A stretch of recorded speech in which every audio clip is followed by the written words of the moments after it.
कौन कहता है कि आसमां में सुराख हो नहीं सकता? कौन कहता है कि आसमां में सुराख हो नहीं सकता? एक पत्थर तो तबीयत से उछालो यारो। जी हाँ, नमस्कार मित्रों, आप देख रहे हैं मेरा यूट्यूब चैनल। आज हम आप लोगों के बीच में बहुत ही महत्वपूर्ण टॉपिक लेकर के उपस्थित हैं, जो भारत के समस्त नागरिकों को, भारत में निवास करने वाले सभी व्यक्तियों को जानना अत्यावश्यक है।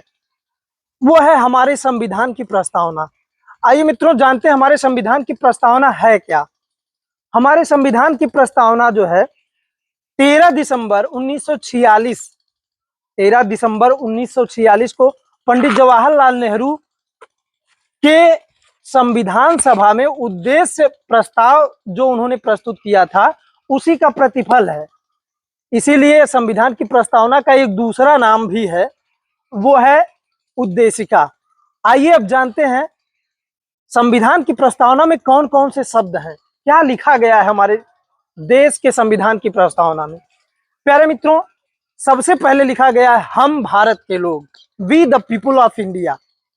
हम भारत के लोग, भारत को, हम भारत के लोग भारत को एक संपूर्ण प्रभुत्व संपन्न, समाजवादी, पंथनिरपेक्ष, लोकतंत्रात्मक गणराज्य बनाने के लिए तथा उसके समस्त नागरिकों को 3 तरह के न्याय की व्यवस्था है हमारे देश के संविधान में। कौन कौन से? सामाजिक, आर्थिक और राजनैतिक न्याय। 5 तरह के स्वतंत्रता की व्यवस्था है: विचार, अभिव्यक्ति, विश्वास, धर्म और उपासना की स्वतंत्रता।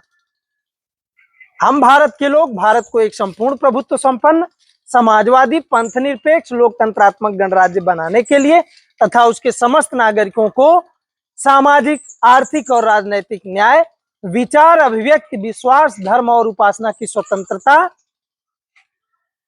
प्रतिष्ठा और अवसर की समता प्राप्त कराने के लिए तथा उन सब में व्यक्ति की गरिमा एवं राष्ट्र की एकता और अखंडता सुनिश्चित करने वाली बंधुता बढ़ाने के लिए दृढ़ संकल्प होकर अपनी संविधान सभा में आज तारीख 26 नवंबर 1949 ईस्वी मिति मार्गशीर्ष शुक्ला सप्तमी संवत 2006 विक्रमी को एतद द्वारा इस संविधान को अंगीकृत, अधिनियमित एवं आत्मार्पित करते हैं। तो ये रही हमारे देश के संविधान की प्रस्तावना, जो संविधान की एक झलक प्रस्तुत करती है, बताती है कि हमारे देश का संविधान कैसा है, क्या क्या है हमारे देश के संविधान में। तो आगे के वीडियो में मिलते हैं, इस पर जो है संविधान की प्रस्तावना पर जो है विस्तृत चर्चा हम लोग करेंगे। तब तक के लिए आपका दिन शुभ हो। नमस्कार।